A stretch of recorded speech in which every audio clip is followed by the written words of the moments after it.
Hello বন্ধুরা, ঈদ মুবারক। সবাইকে জানাই ঈদের শুভেচ্ছা। আজ যাচ্ছিলাম আমার নিজ বাড়িতে।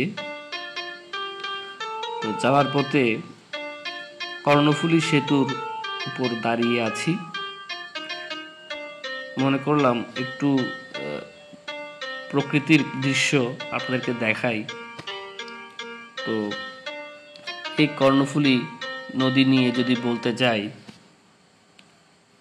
এটির বর্তমান নাম হচ্ছে শাহ আমানত সেতু এবং এই সেতুটি চট্টগ্রামের দক্ষিণাঞ্চলকে একসাথে মহানগরের সাথে মিলিত করেছে এই ব্রিজ শাহ আমানত সেতু। দক্ষিণ পারে চট্টগ্রামের আনোয়ারা, পটিয়া এবং আমাদের পৃথিবীর দীর্ঘতম সমুদ্র সৈকত কক্সবাজার, পাশাপাশি বান্দরবন যাওয়ার একমাত্রই রাস্তা হচ্ছে এই শাহ আমানত সেতু। সেতুটি 2006 সালে 8 আগস্ট নির্মাণ কাজ শুরু হয়ে 2011 সালে কাজ শেষ হয়। সেতুটি চালু হওয়ায় কর্ণফুলী নদীর দক্ষিণ পাড়ের শিল্প এলাকায় শিল্পের বিকাশে শুধু সহায়ক হওয়ার পাশাপাশি বান্দরবন এবং কক্সবাজার পর্যটন শহরেও নতুন দিগন্তের সূচনা হয়।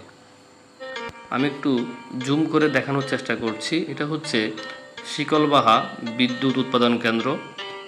তো এটাও কর্ণফুলীর তীরে অবস্থিত। এখন দেখাচ্ছি এই যে নদীতে অনেকগুলো জাহাজ দেখা যাচ্ছে। যেহেতু চট্টগ্রামের বন্দর,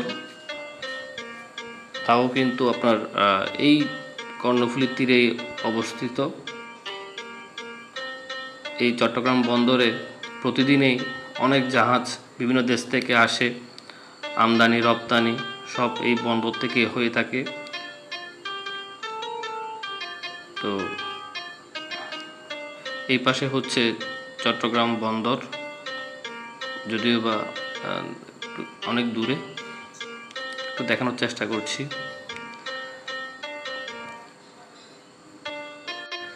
প্রতিদিনে হাজার হাজার গাড়ি চট্টগ্রাম মহানগর থেকে দক্ষিণাঞ্চলে এবং দক্ষিণাঞ্চল থেকে চট্টগ্রাম মহানগরের দিকে আসা যাওয়া করে। তো যেহেতু আজকে ঈদের দিন, অনেক পর্যটক এখানে ঘুরতে এসেছে কর্ণফুলীর এই শাহ আমানত সেতুতে। প্রতিদিনই অনেক মানুষ বিকেলবেলা ঘুরতে আসে এবং নদীর সেই প্রকৃতির বাতাস উপভোগ করতে আসে।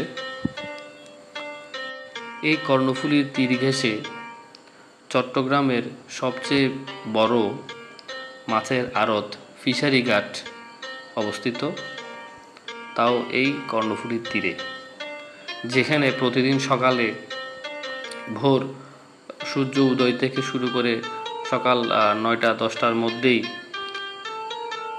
জেলেরা নদী থেকে এবং সাগর থেকে, বঙ্গোপসাগর থেকে মাছ ধরে এনে এই ফিশারি ঘাটে মাছ বিক্রি করে এবং এই মাছ বিভিন্ন আড়তদাররা এসে কিনে নিয়ে যায়। তো এই ফিশারি ঘাটেও প্রতিদিনই হাজার হাজার কোটি কোটি টাকা আমদানি রপ্তানি করা হয় এই ফিশারি ঘাট থেকে। এটাও কর্ণফুলীর তীরে অবস্থিত।